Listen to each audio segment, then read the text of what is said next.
আমরা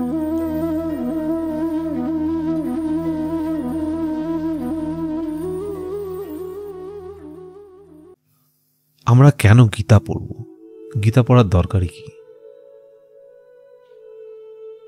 গীতা পড়া কি উচিত? গীতা পড়লে কি লাভ? এরকম অনেক প্রশ্ন আমাদের মনে আসে মাঝে মাঝে।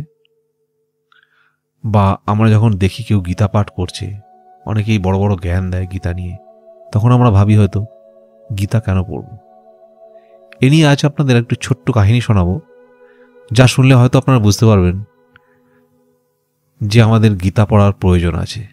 তা যে কোনো ধর্মবিশ্বাসের লোকই হোক না কেন, প্রতিটি মানুষেরই গীতা পড়ার দরকার আছে।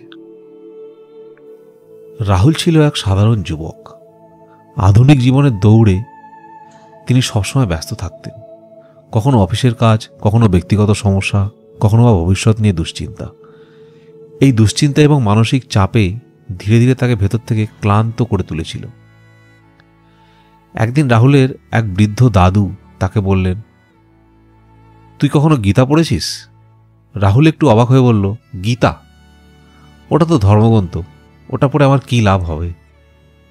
দাদু একটু মুচকি হেসে বললেন, গীতা শুধু ধর্মের কথা বলে না, এটা জীবনের প্রকৃত জ্ঞান শেখায়। তোকে একটা গল্প বলি।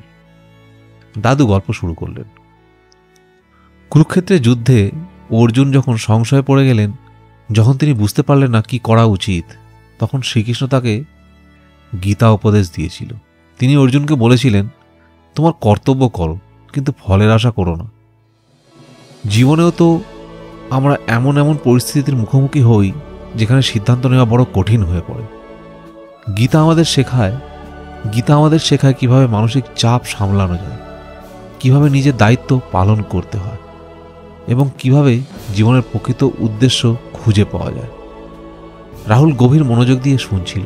দাদু আবার বললেন, তুই কি জানিস, Steve jobs, APJ Abdul Kalam, এদের মতো বড় বড় মানুষেরাও গীতা থেকে অনুপ্রাণিত হয়েছিল। কারণ গীতা শুধু আধ্যাত্মিক জ্ঞান নয়, জীবনের দর্শনও শেখায়। রাহুল একটু আগ্রহী হয়ে বলল, আচ্ছা দাদু, গীতার মধ্যে এমন কি আছে যা আমার জীবনে কাজে আসবে? দাদু মৃদু হেসে উত্তর দিলেন, মানসিক শান্তি।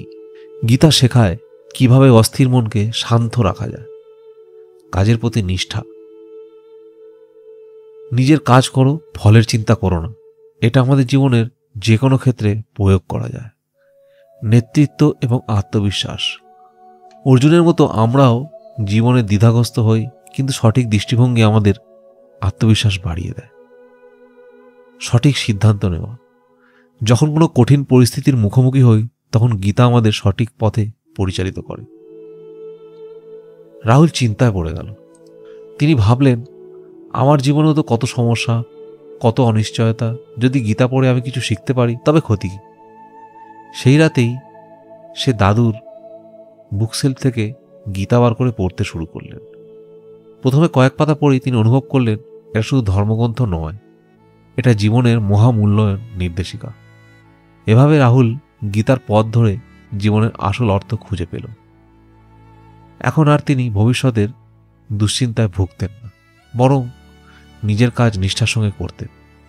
ধীরে ধীরে তার জীবন বদলে গেল। আর তোমার আমার জীবনও বদলে যেতে পারে। একবার গীতা খুলে দেখো, হয়তো তুমি নিজের প্রশ্নের উত্তর পেয়ে যাবে।